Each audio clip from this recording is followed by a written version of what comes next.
So then people can see us.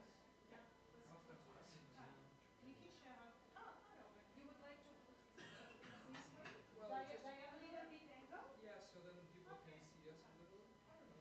I think maybe we can swipe the chair here. Probably it will be U-shaped or like that.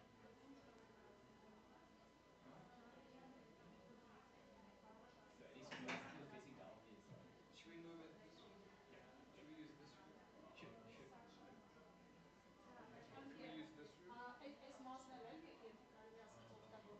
Probably not. It should be like this. I think it's okay to enter like this.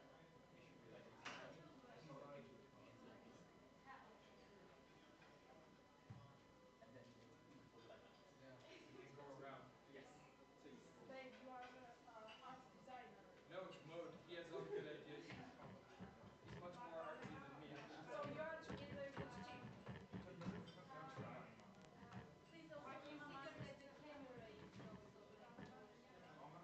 Camera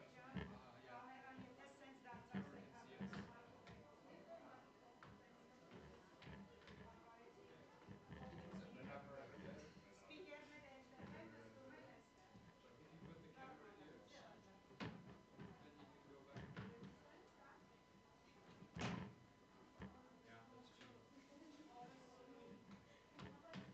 You gotta put the camera flipping this. That's like every audience sees. The camera's mobile though. Exactly. Oh, they will twist in.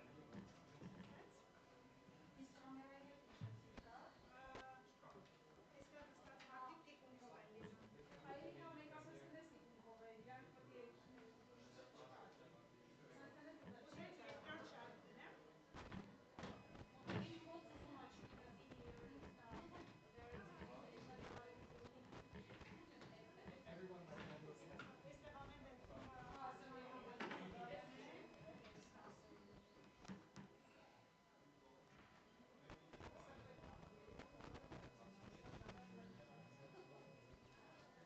And camera can go here.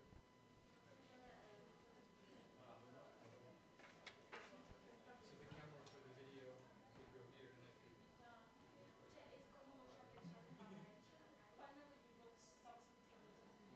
It was Mode's good idea. We win. Impressive. You guys.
Good afternoon. Make. Hi, Na. Hi, This good is Annie afternoon. speaking with you. Can you hear us? Yes, I can hear you. How about But my on my sorry, we end? can't Can you hear hear my you now. audio? Please, could you say something? Hi. Hello. Can you hear my audio? Sorry, wait a minute.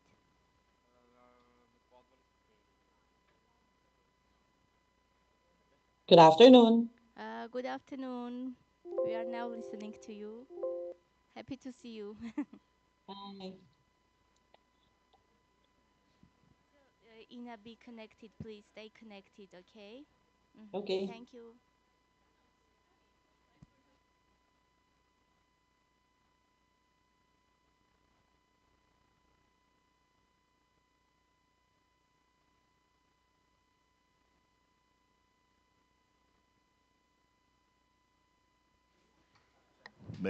Make Irku. Make Irku. Make.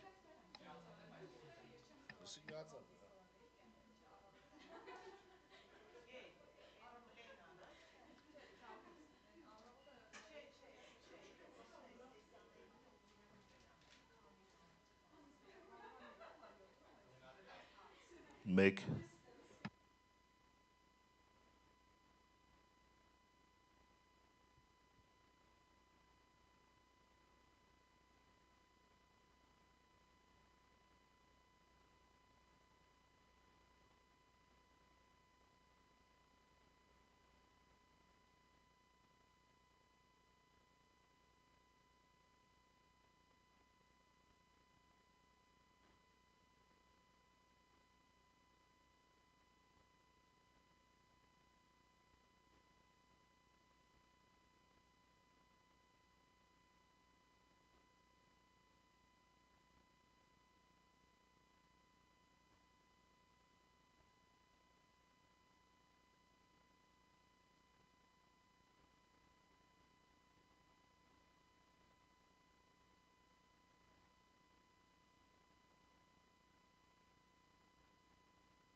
Okay, maybe we'll make a start so we can get you for lunch underway. Hi, everybody. Welcome to Breakout 7. Lucky 7, the last one. And thanks for being here. I hope you were inspired by the plenary, because that was a lot of good themes and big pictures. And now I hope to really get to practical, hands-on examples and experiences with our panel here. That's what we were tasked to do. One, to talk about effective advocacy approaches, and we have many on the table here that we will talk about. And I'm sure all of you have experiences too, and we would love to hear both in terms of things that worked, things that didn't, what you think is interesting, if you have other things coming up. And we're also asked to talk about partnerships too, how you advocate and how you conduct advocacy with other groups to help. We talked about agencies having limited resources. Can you reach out with other groups? And I think we have some good examples here. I'm Dave. You just saw me talking, so I'm not going to introduce myself again. But I do have a great group here who are going to give us some of their hands-on practical experiences in the field. We have Maciej here from the Polish Competition Authority. Thank you for coming. We have Hopsep here from the EBRD and Investment Armenia. Thank you very much for being here. Armin from the EEC, who everybody knows, just here. Thank you. And we have Hesby from Malaysia. Also glad to have you here. I think do you get the furthest award, furthest flyer award to come to this conference? Yes. Maybe, but I have colleague from Brazil. Ah, yeah, okay. So we have some good competition for most miles. Okay, great. Well, thank you for being here. So I really want to make this practical, hands-on. We kind of said that. Oh, sorry. I also have Ina from Philippines, who is online. Can Ina hear us? Ina, are you there? Hi, good afternoon. Way, well done. Okay, thank you. Ina from the Philippine Competition Commission, who you just heard her colleagues speaking about some things. So Ina, we just had Frederick on, so he set the stage for you too. We can see you perfectly, so thank you so much for joining us in your afternoon. I appreciate that. So anyway, what I wanted to do was really try to, we'll have a couple different topics that we'll talk about, but then I also want, at the end of each topic, I will stop for questions or examples, or if you have a comment or anything, please, this is very, very open and relaxed. And what I gave our panelists each to just kind of get going was just to give them 2 minutes just to have a quick comment, maybe where they're from, what they're doing, or particular issues about their jurisdiction, why advocacy is important or different or hard or easy. So I would actually start at the far end of the table. Fesby, you guys are super active. Did you want to have a quick comment to kick us off? Sure. Right. First of all, thank you, Dave, for moderating the session, as well as my panelists. So let me set the background of the SMEs in Malaysia. So what happened in Malaysia, the total of companies in Malaysia, 97% of them are SMEs. The number is around 1.1 million, just in Malaysia. And because of that, there are a lot of things that need to be done with the SMEs. Because of what? Because when the numbers are huge, that means more people need to be engaged to increase the awareness about MyCC as well as the competition law. That is second. And in terms of the employment, we found that basically around 8.1 million persons employed by MSMEs. And the total population in Malaysia is around 32 million. So a huge proportion of the number of people in Malaysia are engaged with MSMEs. And because of these numbers, the question that we always ask to ourselves, after we decide to have competition law in Malaysia in 2010 and the enforcement start in 2012, what is basically the understanding of MSMEs about competition law as well as the MyCC itself? So we conducted 2 studies in 2016 and in 2024 to understand the awareness or the sentiment of the people at the ground. And based on that particular research, based on the particular study, we found that unfortunately, MSME, most of them did not aware about our existence as well as the law. Hence, what does it mean? It means we need to understand how should we approach this particular matter in engaging the MSMEs. Therefore, we change our method of advocacy in 2024 onward, whereby I will answer that question later. Great, thank you. Get back to So, you. so your statistics lined up with what we heard from the UK as well. Yes, Low or no was very high. correct. Okay, but I think your proportion of SMEs and MSEs is much bigger. Yes. I think as well. So your So- audience is very diverse Yes, and dispersed. yes. Okay, all right. Very challenging. Does anybody else have the same thing? Who else has a lot of SMEs in their country? Do you guys know? Here? Yes? Pretty much. Okay, so you can all relate to FESB, so that's Yeah. excellent. Okay, thank you. Armin, how about you? Your quick kickoff comment. Thank you, David. Good afternoon, everybody. It is delightful to have you as our moderator. And I would like to thank Armenian Competition Authority to invite us and to organize this event here in my home city, Yerevan. So welcome, everybody. So what about the situation in our organization? I am representing the Eurasian Economic Commission. It is a supranational competition authority of the Eurasian Economic Union, which has 5 member states. And despite the harmonization of the competition law within the union, we still have some differences in national laws of member states, especially in procedural issues. So on the other hand, we have supranational competition law and regulation, which has its own specifics, which differs from national level. And that is why we need to take into, when we advocating, when we trying to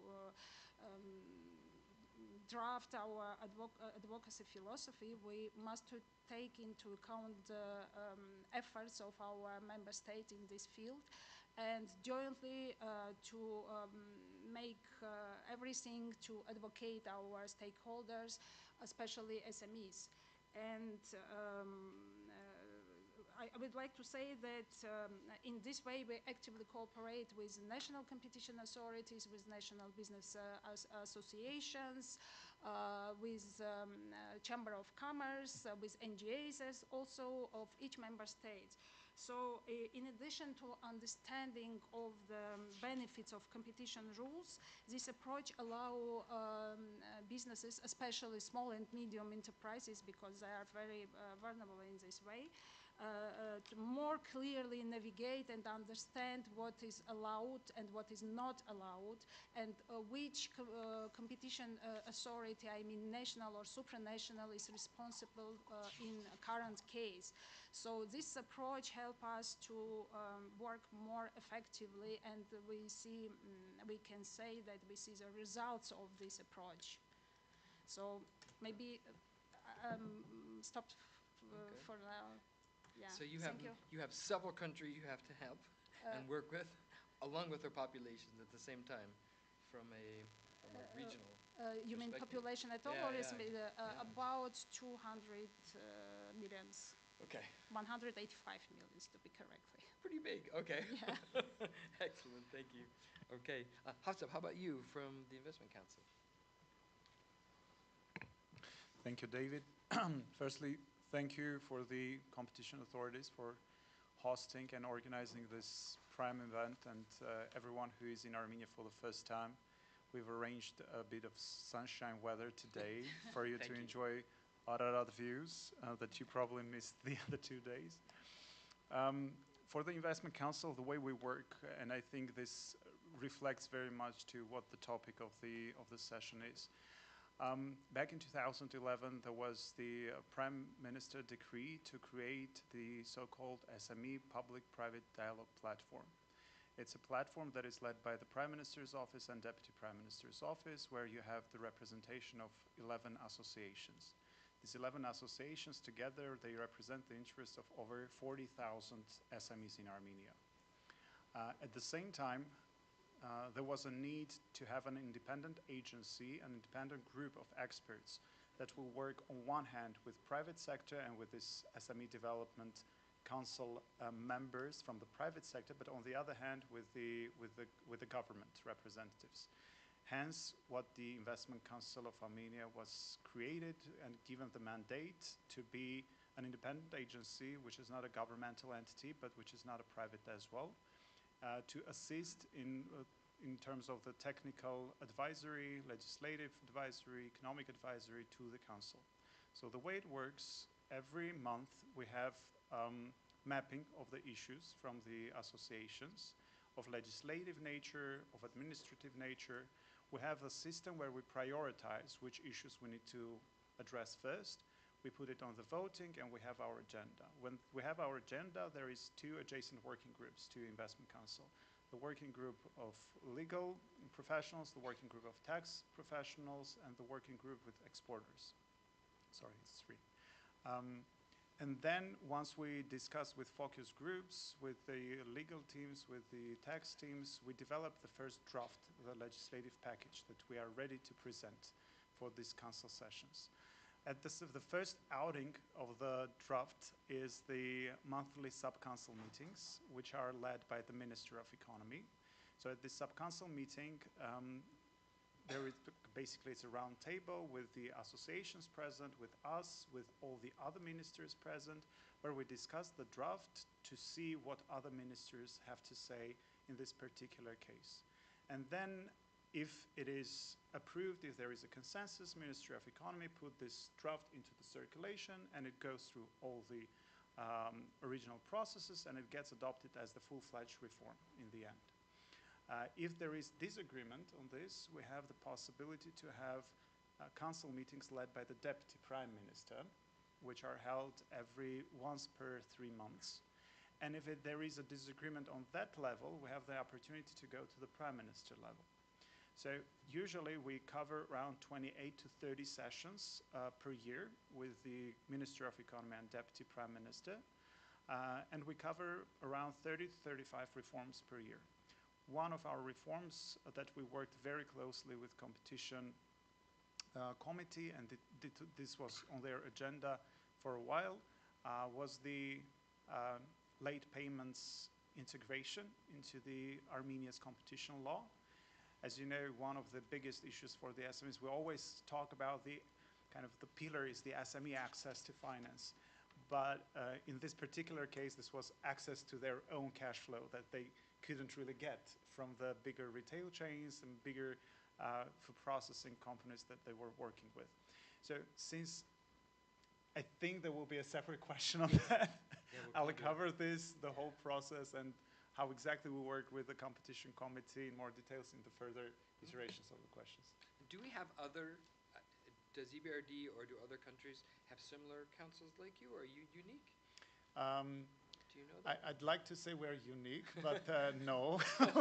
we have 15 countries where those councils exist.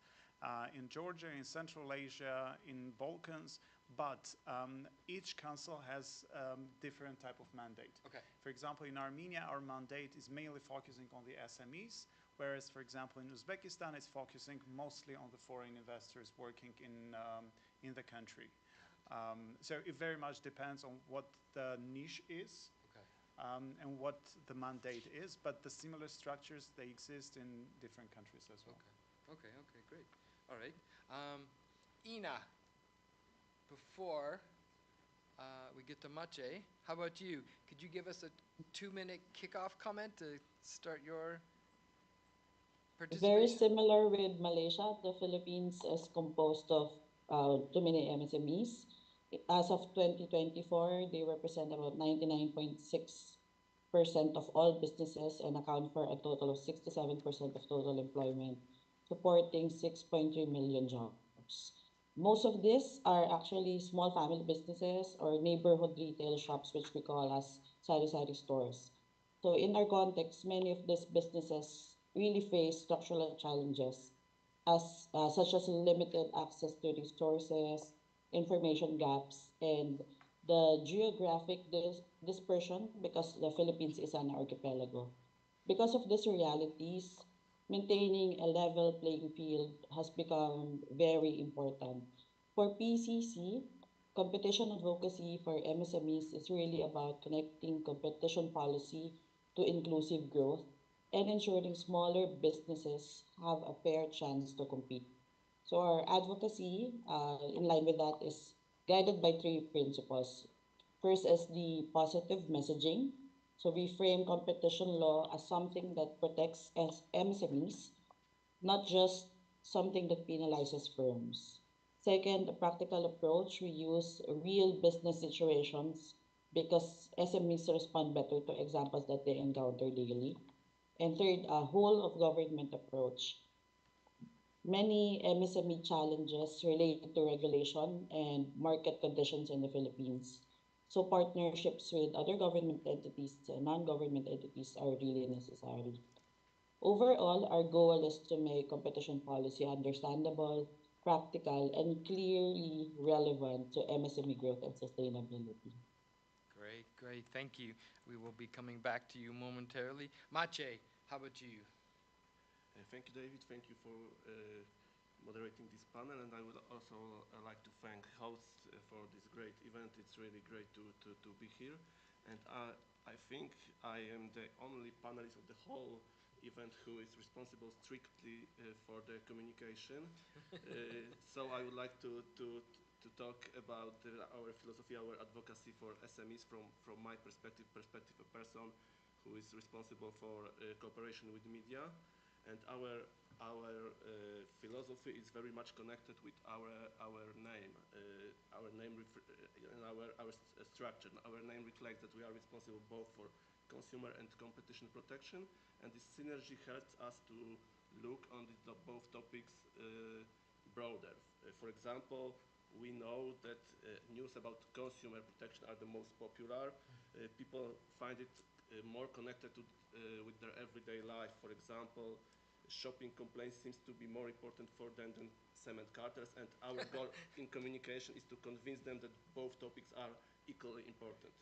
Uh, so that's synergy, and that we know how to talk to consumers helps us to talk to entrepreneurs, especially SMEs, because there are some similarity. We heard complaints from SMEs because we have a special law in Poland that brings more rights to consumer in face of entrepreneurs, and we heard complaints from the SMEs. We want to be treated exactly like consumer. We are small, we don't have legal departments, and when we face big company, we have no chance. Uh, that's why we see some similarities between two groups. Of course, they could have different interests. For example, internet shop, a small internet shop can harm consumer rights, but there are some similarities, and we want to talk to SMEs, talk to the whole group of entrepreneurs, also to show them advantages of fair competition, also the disadvantages of being involved in anti-competitive practice. So we try to be close to their everyday lives, to try to show that antitrust can have influence of their everyday life. And the SMEs are parties on our decision, mostly in bidding cases in public procurements. And our main communication channel is the media. We use social media. We have our X and Instagram. We have 31,000 followers on X and 48,000 followers on Instagram. Instagram is mostly dedicated to the group between 18 and 26, the group that don't go to our site, that don't use other social media. That it, that's why it's mostly connected with consumer protection, but also sometimes with competition protection. For example, when the company who is involved in our investigation or decision is well known, and we try to show this group of young people the basic rules of the antitrust. And beside cooperation with the media, beside social media, we also have some public awareness campaigns, and also we published some guidance. Okay.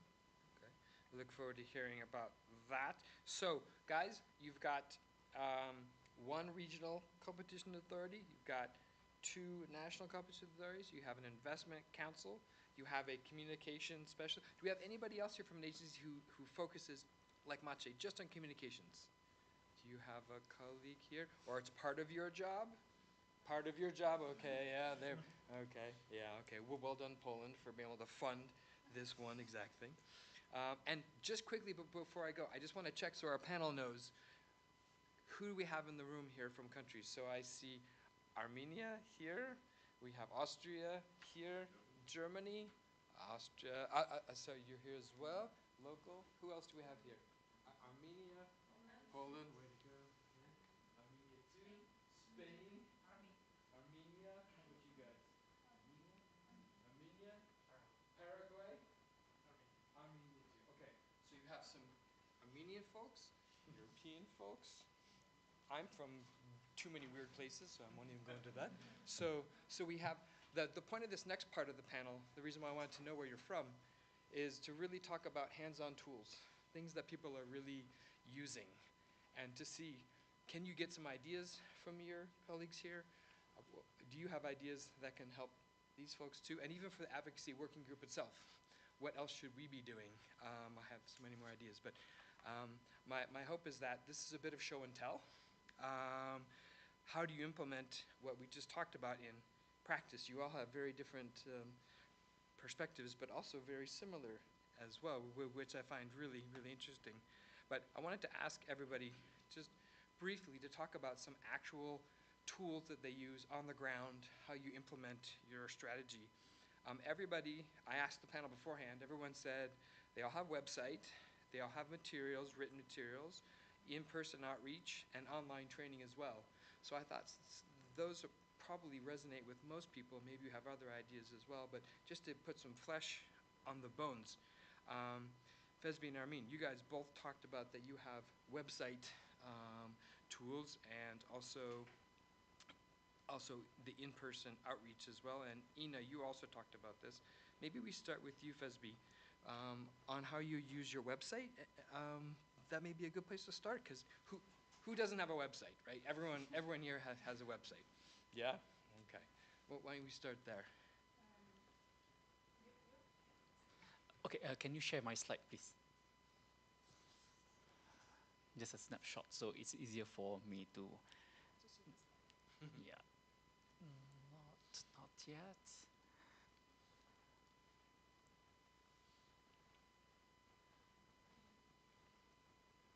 Okay, I think while we are waiting for the slide, so basically, when we talk about the advocacy tool, we have a lot. We have a website, we have human interaction directly, physical human interaction directly.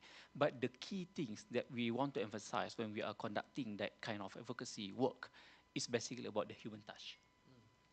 Touch their heart, and then they will understand law. So that's our philosophy. And because of that, we devise our advocacy program so that it is easier for the people to engage with us. Next, please. Can you go directly to slide number? Sorry, some technical problem. So that's why we need human touch, right? When we read a lot towards the technology and this thing happened. So what happened when we engage? So for instance, in terms of the website, we put a lot of things there in terms of the guidelines, in terms of the compliance, how to comply with the law. In the most easiest way for you to understand. So that is one for the SMEs. And we also develop e-learning program, whereby everyone can enter into the website, do the e-learning program without any payment, free. And to embrace the digital economy, right? So what happened, we also include the element of VR, virtual reality. So you can put the headset and you can enter into the metaverse. We call it MyCC Metaverse. So that's how it works in terms of the website itself.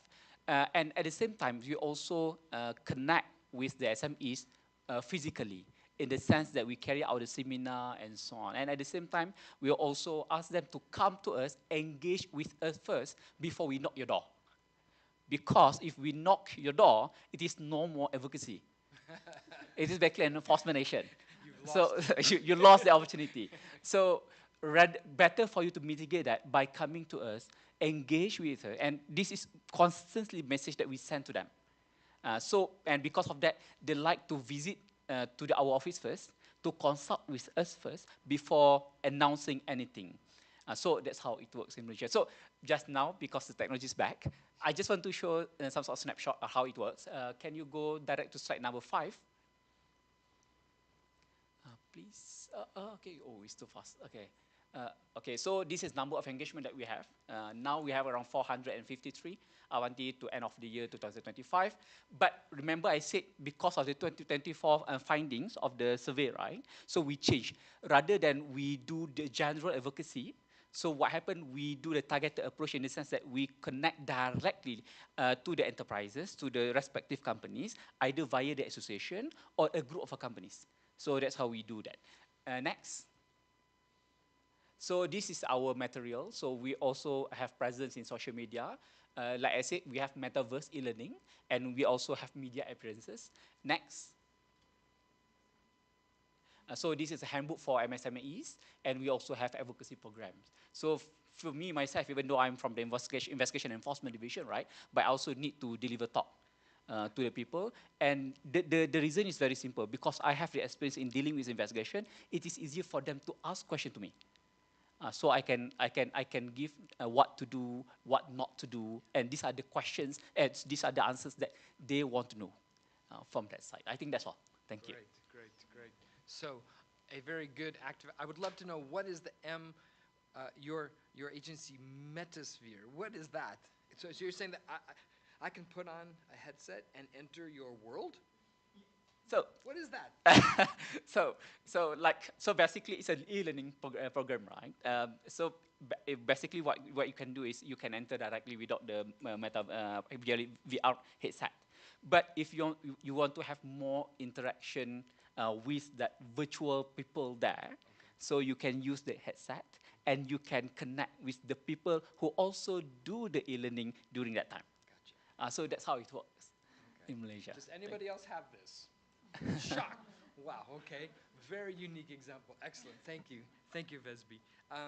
Army, you have many different tools that you talked about. You want to tell us about some of yours? May I ask, I prepared only one slide, no presentation, but one slide which represent one of our tools on advocacy. So Eurasian Economic Commission promotes a concept of transparent interaction with the business community. I mean with association of business, with small and medium enterprises, with NGOs, with different types of entities. I can say with non-governmental organizations in one word. So in order to increase the awareness of business community of competition rules in cross-border cartels of Eurasian Economic Union. So yeah, it's a long terminology. So we organizing open dialogue with the business community, which we called public reception. And during this public reception, we cooperate with our national competition authority. Of course, we closely cooperate with the Armenian competition authority to organize these public receptions. Usually, we organize it in two formats: in person or in online, or in online or in person. As we have 5 member states, it's easier to organize in online format. When we doing this for all member states, for businesses from all 5 countries. And in person, usually we organize when we organize this public reception for one country. It's easier to organize and communicate. This public reception consists of two parts. First part is when the expert of the Eurasian Economic Commission explains the competition rules in cross-border cartels, cross-border markets of the Eurasian Economic Union. And we present our work, our cases, and also we present our regulatory initiatives. So, we, of course, invite national competition authorities, invite Chamber of Commerce in current country, and they also present during this public reception, present their work, their cases, their approaches, and this is the first part of public reception. The second part of public reception is a discussion. We allow business to raise questions, problems, difficulties they have in cross-border markets. And I would like to say that sometimes these questions and these problems concerns not only competition issues, but other spheres, for example, technical, not technical, how would say, technical regulation, customs regulations, and maybe trade between member states, tariffs, and other things. So it's difficult to find clear and easy answer for these questions. That is why usually we invite to these public receptions the representatives of other state bodies of member states, and also we invite our colleagues from Eurasian Economic Commission from other departments who are responsible for these other issues. And during this second part of public reception, we discussed and find the clear and complex answer to the problem, to the question that business arises. So sometimes we can, if we cannot find the answer during the it happens sometimes, yeah. We take these questions, do our homework, and come back and to send the answer to the business. So I would like to say that on our website, we have, you can see in the bottom of the slide, we have posted all the materials about all the public receptions since 2020. So there are recordings of the public receptions, minutes, presentations, and other materials, and these are open, free, and everyone can use them. Also, we published on our website different types of tools, so business can use to register on the public reception, to send the suggested topic for next public reception, to send his opinion, and we also have the anonymous complaint when business can, without mentioning his name, can send some problem in current market. So this is like some indicator of the problem in the market. So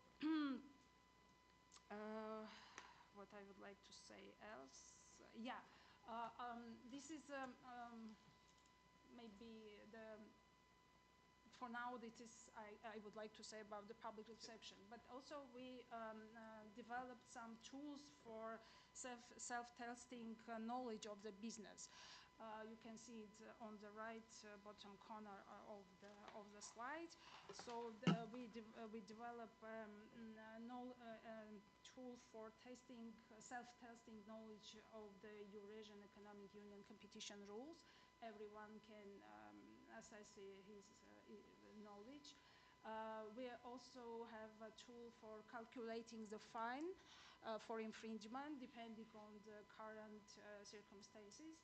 And very useful instrument for SMEs, because as we are well known, SMEs don't have enough technical capacities or finance to or knowledge to complete the application and complain and to send into the competition authority, national or supranational, it doesn't matter. So we prepare some checklist for application complaint for small and medium enterprises. They can use this and send the complaints to the commission. Okay. So those kind of checklists are very that we often see do's and don'ts kind of things. This is very popular. Business like it. It's easy to understand. And these things we also have in compliance programs, but also in online training as well. Yeah. And I see, yeah, so you're sort of in that world in terms of what people do there, which is super helpful, Yeah. super useful. And Maciej, you also mentioned that you guys do these kind of guidelines, compliance, sort of other outreaches.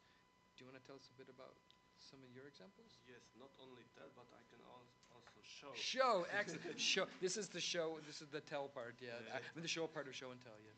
I can tell something about our guidance regarding collusion on the labor market. I printed some copies and bring it here. It was written by our colleague. And could we display a slide? We can go straight to the number 3. It's written by our colleagues from Competition Protection Department, and it's written with an excellent language. Among us, people from communication, there is a stereotype that lawyers can write only for lawyers and can be understandable only for lawyers. And boring. Yes. I didn't say that. But this guidance breaks this stereotype definitely.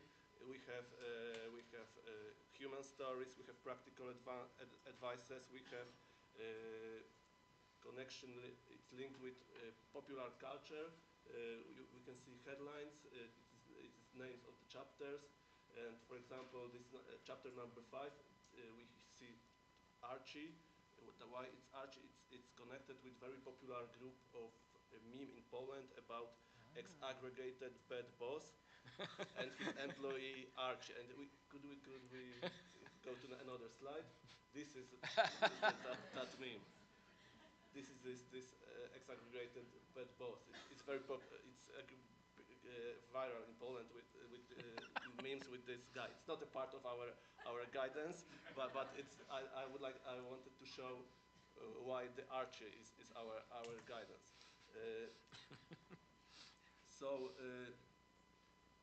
To be more serious, it's also very important guidance for SMEs. It is definitely one of the group that should be interested in that guidance.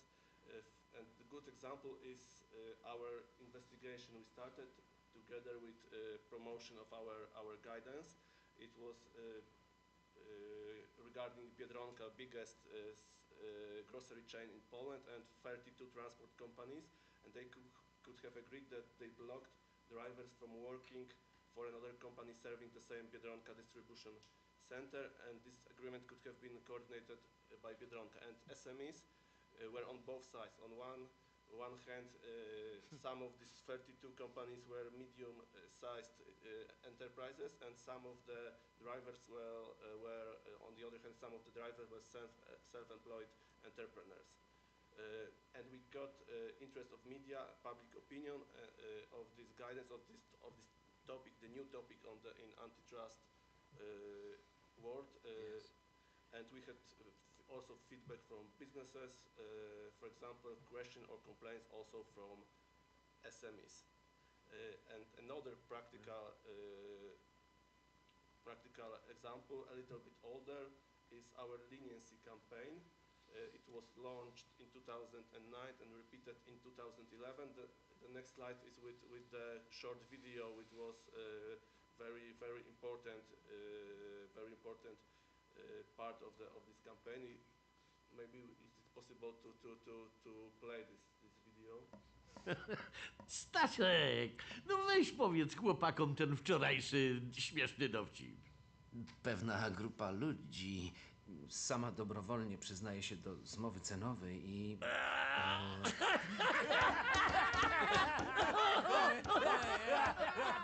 Lepiej posłuchajcie rady Staszka, bo jak się wyda, to nie będzie śmiesznie. Zmowy cenowe są nielegalne. Dotkliwych sankcji finansowych możesz uniknąć. Przyznaj się dobrowolnie. Więcej na www.uokik.gov.pl. Wow. And this appeared on TV? Yes. On TV.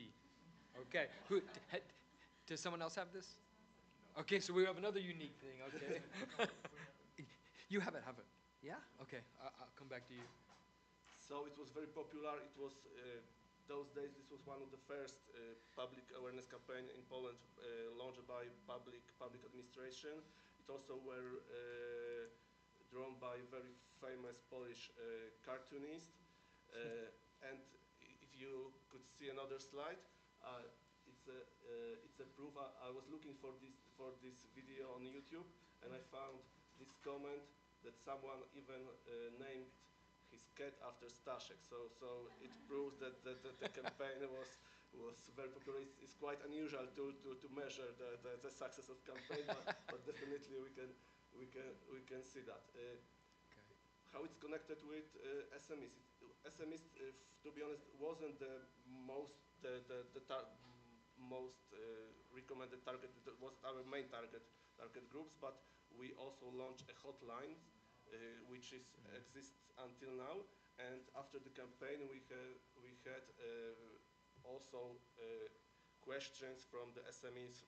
For example, if my agreements with other parties could be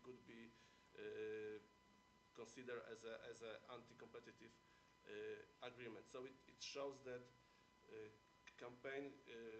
good campaigns can also reach the various stakeholders and antitrust can be visible thanks to that.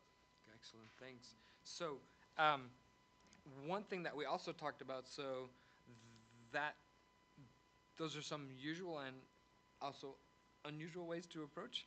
And Ina, you also told us that you guys are actually then doing in-person outreach. You're going out to the communities in different forums. Do you want to spend a couple minutes making sure that we cover that part of it too? So the Philippines conducts Fair Business Forum, as we call it. This is focused on increasing capacities of different business organizations and MSMEs into adopting their own compliance programs. We also have the forums for businesses. This is more basic. This is for awareness raising, especially for MSMEs on the benefits of competition and provisions of the Philippine Competition Act. So we, to complement this, of course, we have a website, and in the website, we have a dedicated channel for requesting orientations on the PCA. This is called the Competition Orientation Outreach Program, and it follows the Citizens Charter Procedure of the PCC. Aside from that, we also have information and education and communication collaterals that can be accessed through the website and also our social media pages. We have Facebook, Instagram, and LinkedIn for more professional organizations. So and we also have online trainings through the ICLP, Online Learning Hub on Competition Law and Policy. I don't have a slide, but my virtual background indicates the address for that learning portal. It's ICLP. And we developed, and actually recently we updated the module for MSMEs to also align with the priorities under the Philippine Development Plan for MSME development. So aside from that, we have a competition pledge, ph.org, or the competition advocacy pledge, by which we engage different business entities to be our champions in competition advocacy. So we develop these different channels for MSMEs so that those who cannot attend physically and during our in-person outreach because of the geographic dispersion and of course the priorities on the ground.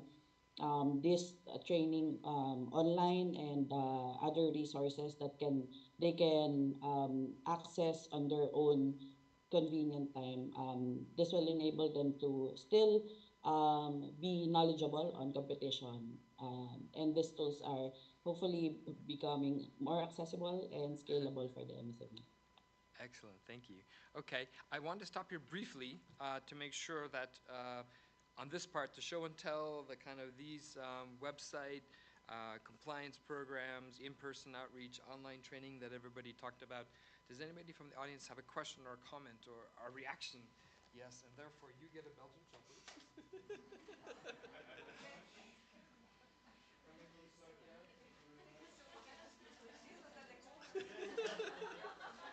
All of us with questions. Please ask your question. Oh, so I have to ask the questions again. We have another chocolate, Armenian chocolate. We have competition for chocolates. Yes, Sonia, go for it. Otherwise I have to go alone. So my comment, and it's really a very positive comment, because I get acquaintance with Polish guidelines on labor markets, and I was very surprised to see how affirmative the competition authority was regarding the possibility to look at non-compete agreements or non-compete clauses inserted in labor agreements has use of dominance position. Meaning that I think that you are the only competition authority that has published guidelines where you affirm that, at least in Portugal, we do not have such an affirmation. And actually, I've been quoting the guidelines in some advocacy papers. International cooperation Yes, here, so well I done. wanted to thank you. Because it was very clear, because we have been discussing labor markets and competition issues related with that, but more on a horizontal agreements perspective. And then on the short paper in generative artificial intelligence that the ADC has also published, we have also, so we had the opportunity to say that so barriers to mobility and acquisition of talent for generative IE can also amount to an abuse of dominant position. And I think it was an innovation from us, but it was inspired in your guidelines. So, thank you so much. Nice to hear it, definitely. Tell your colleagues that, I will besides say the education them. strategy, the Good connection. substance is very important. Good connection. Thank you very much. Okay, thank you. And as far as I know, some authorities also published something similar. I don't remember now which country exactly. I think one of them is Canada, but I'm not 100% sure. Yeah, I think they got quite tough in Canada. So, okay, great. All right, so I want to go on to our next. I want to spend the most time on this one because this was the hands-on, real, wanting to inspire, give tools, make sure people see. But that was kind of also somewhat the defensive part, making sure that companies know what's going on. But also there is that offensive part where I mentioned of the benefits and the positive approaches, advocacy. And Harrep, you mentioned in particular that you guys are going out there particularly in one particular area, but I thought yours was a good example. Could you share that with us? Thank you. Thank you very much. So, as I mentioned, the mechanism, the way it works in our case is when the issue is coming from business to the association, from the association to the SME Development Council led by the Deputy Prime Minister, and then us working with both the private sector and the government representative to develop the respective legislative package. So the issue that we had through different iterations, the businesses were voicing through the associations to us, the issue of the late payments that was very much in place in many countries, I believe. So in many cases, when it comes to, we had two pillars. One pillar was when they work with the retail chains, and usually they were getting their payments in 8 to 9 months. Some retail chains were quite responsible in payments by saying some, I would say only one, whereas the rest were prolonging the payment as much as possible. But this was also due to the fact that there were no whatsoever kind of reference in the competition law for this particular case and for this particular behavior. So we also saw the pattern that the smaller the company is, the higher the chance for them not to get paid, because the retail chains can't really afford not to have Coca-Cola, but they can afford not to have or to lose a client that is of a smaller batch.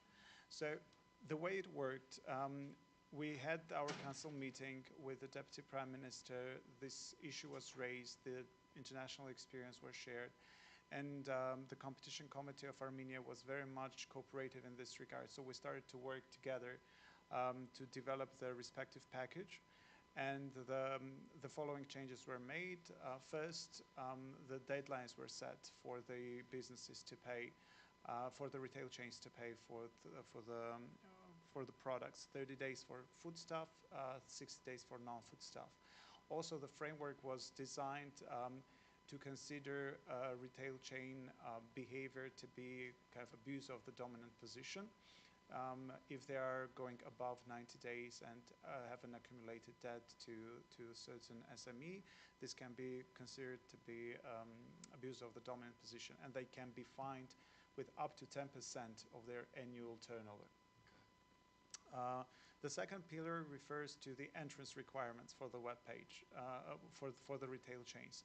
Again, many companies were telling us that it's not very clear what are the rules for entering the supermarkets, and certain rules can be applied to one set of the businesses, while other rules can be applied to other set of businesses. So it was decided that it's now obligatory for all the retail chains to have a section in their webpage. Firstly, to have a webpage.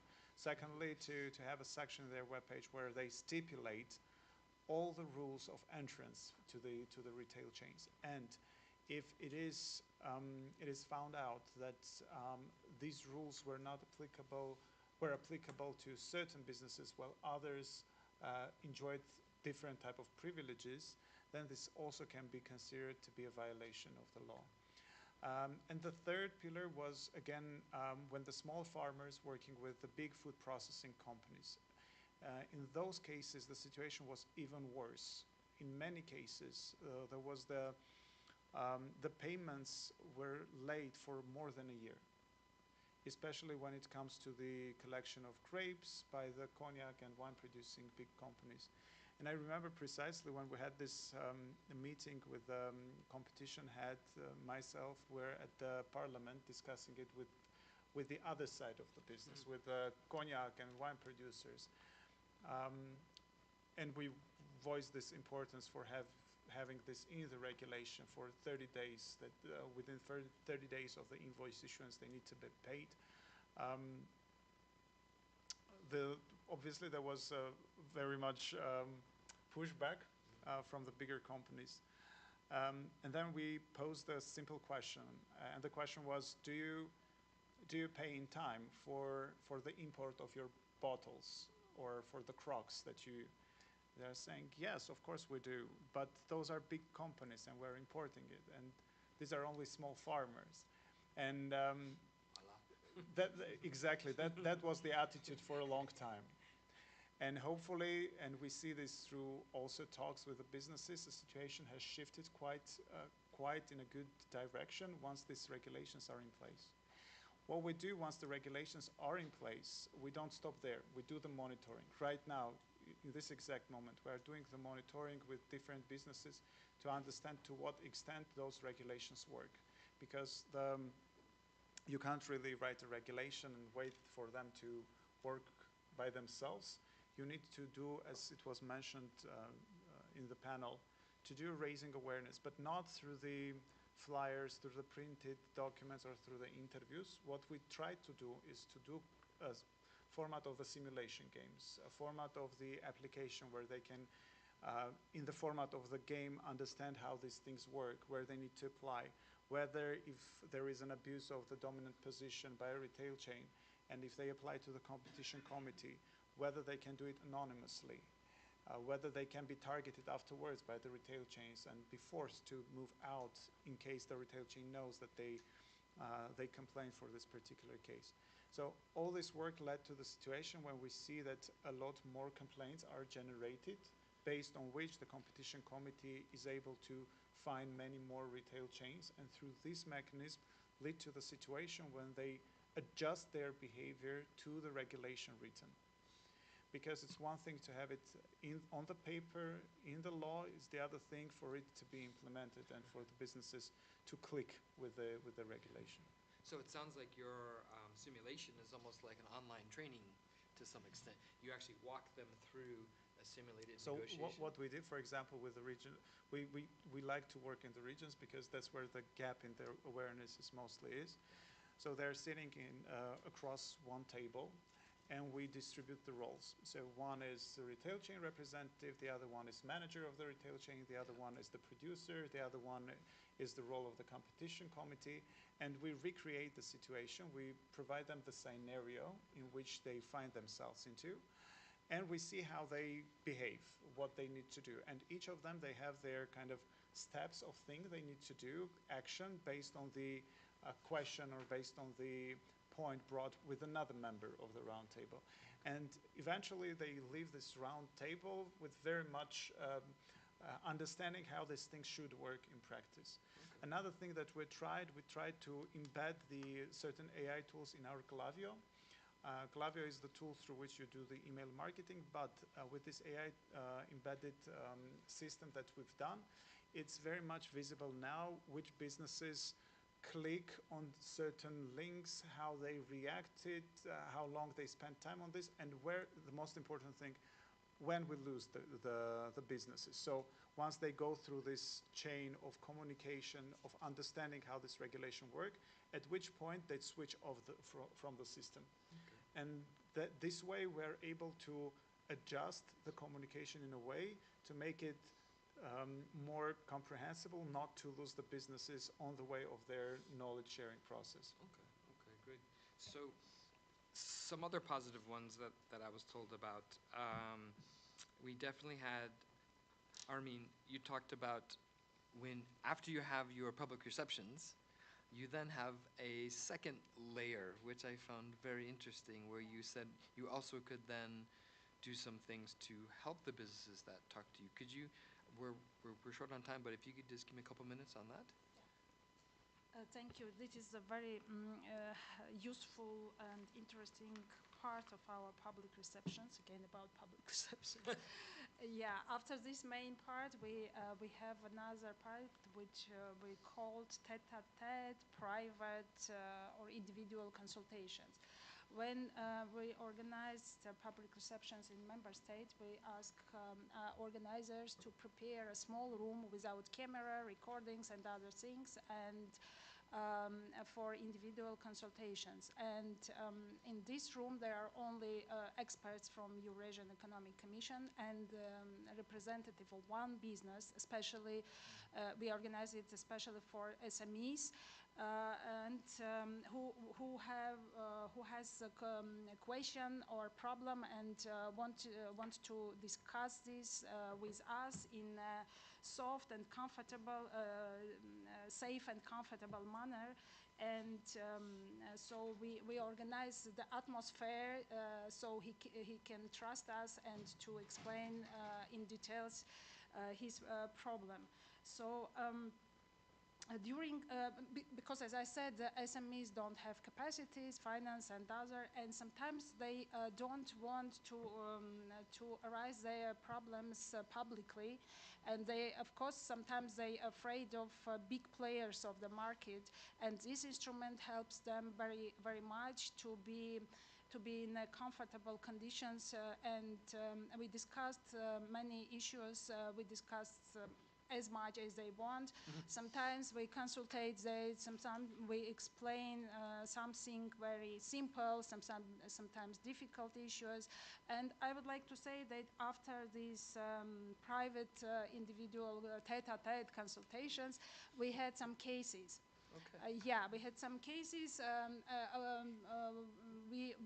some of them we investigate ex officio because we don't, the SMEs don't want to mention their name.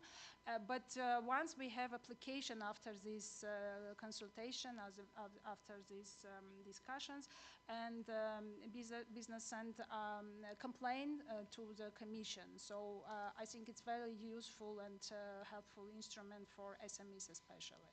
So it sounds like the tete-to-tete, that kind of engagement has a byproduct as well, which is you then get information from the market directly, which I think is another great advocacy benefit. Whistleblowers, complaints, maybe leniency applicants, market information, which helps you to screen or to decide whether you have to do other things. Maybe helps merger filings too, because they're just aware of you as an agency. So I think that's great. I wanted to check. We started 20 minutes late. Do we know how much time we're given before everybody, or before we exhaust the audience's attention as well? We have chocolate to keep you going for the lunch. We have 2 boxes here.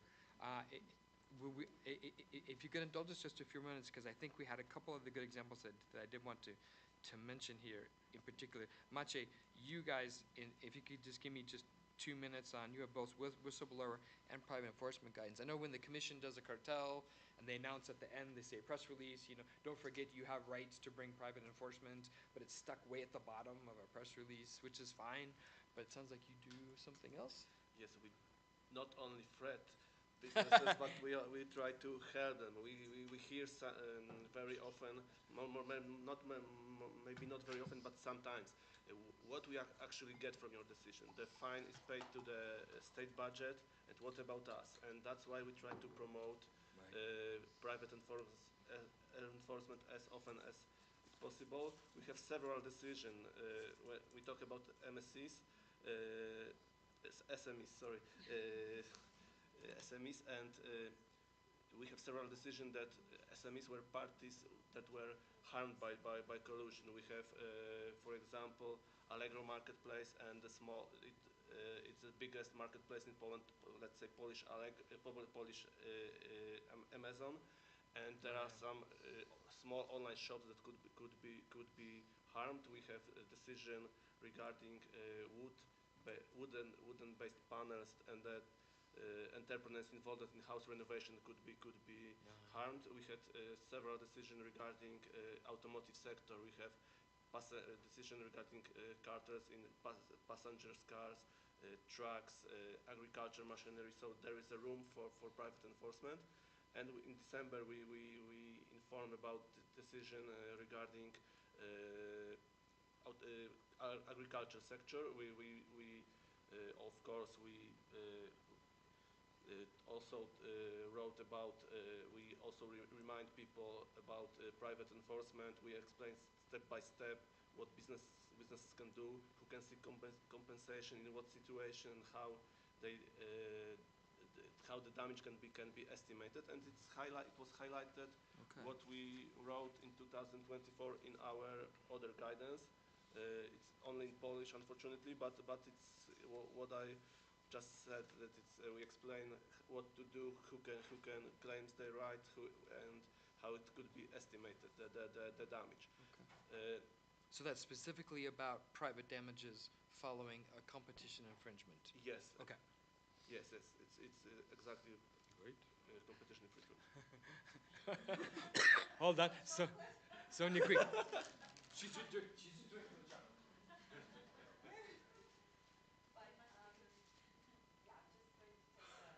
going to take the opportunity to ask you, did you collect any information benchmarking regarding access to file for private enforcement purposes?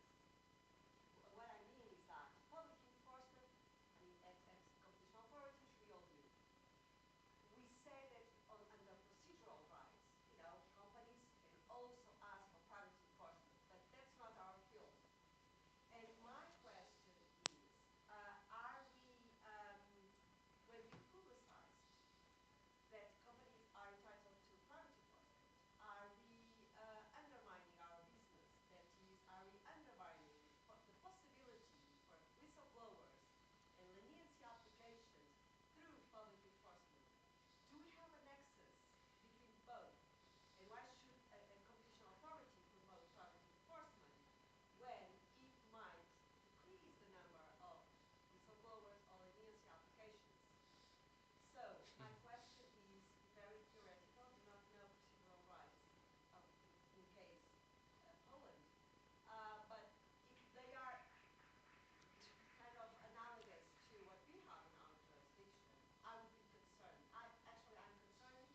So did you guys think about that? Did you think about the effect, or were you okay with it? Was it? Well, I think when we look at our whistleblower program, the number of signals from whistleblower increased. So maybe it's there's no such threats, but of course maybe inside the Department of Competition Protection there are some thoughts about it. So I must ask them directly. But the visible data shows that number of whistleblowers signals from whistleblowers increase. So it didn't have an effect. Okay. All right. We're on to our last part real quick, but I did want to bring out the last part, which is on partnerships.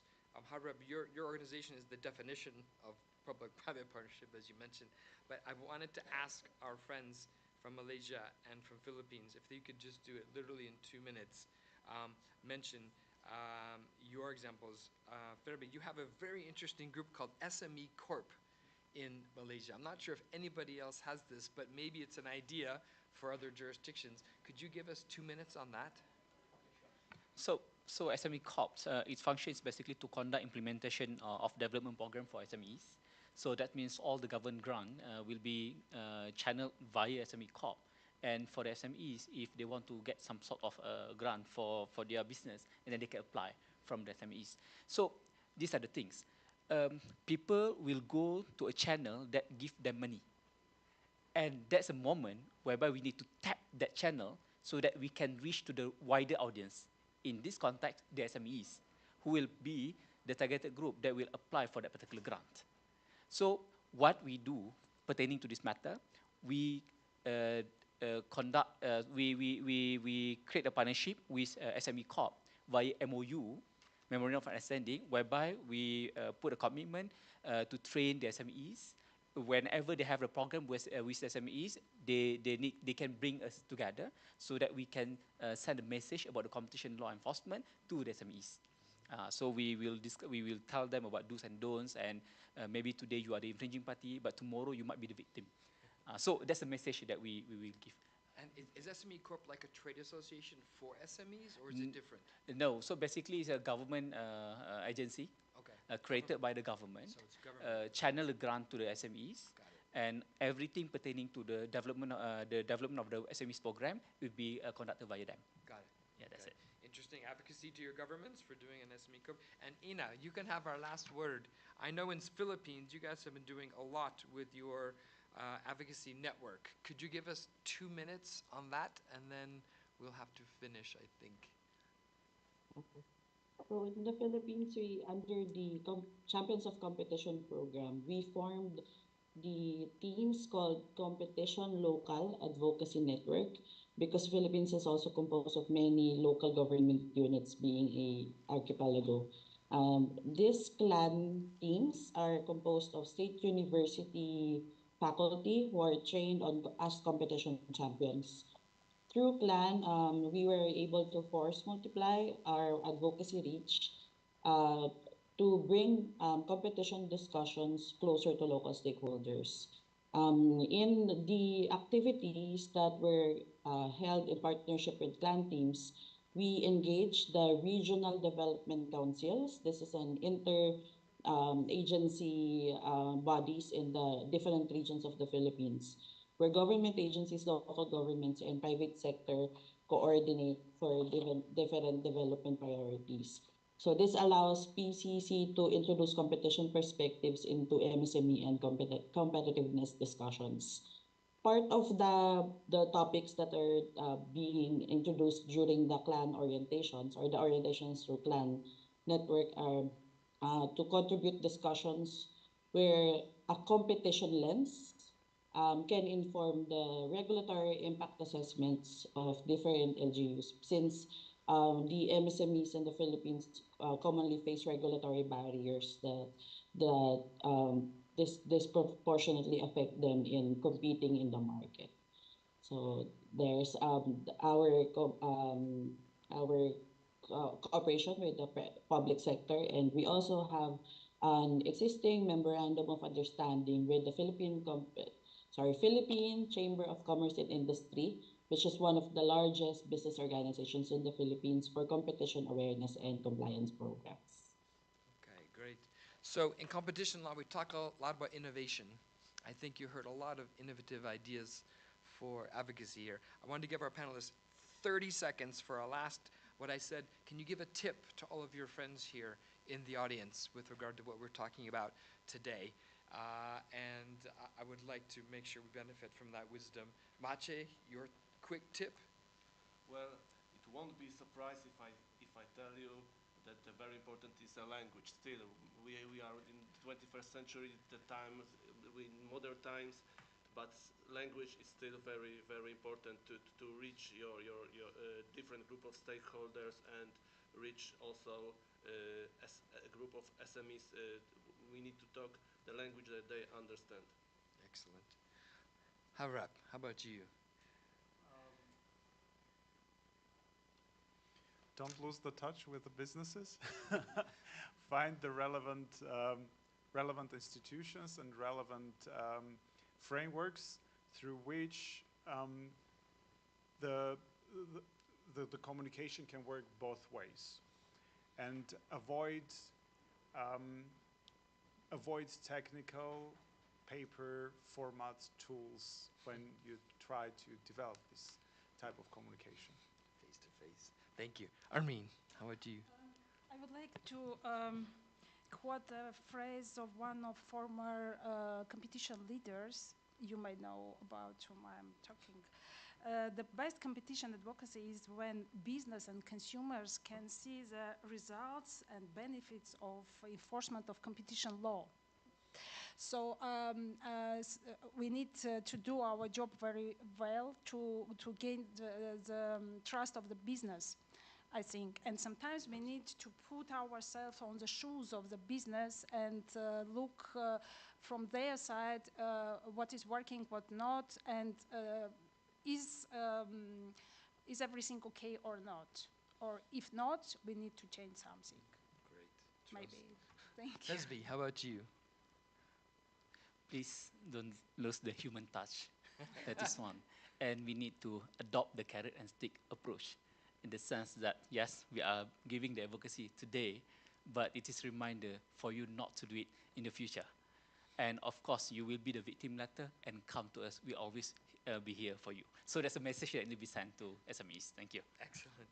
And Ina, you can send us away, our friend far away across to Philippines. Your quick It's tip. a shame that I was not there, but from our experience, a practical tip could be that we should frame competition advocacy in terms of MSME sustainability and competitiveness, not just compliance. In many developing economies like ours, most MSMEs are micro enterprises whose main concern is keeping their business viable and growing.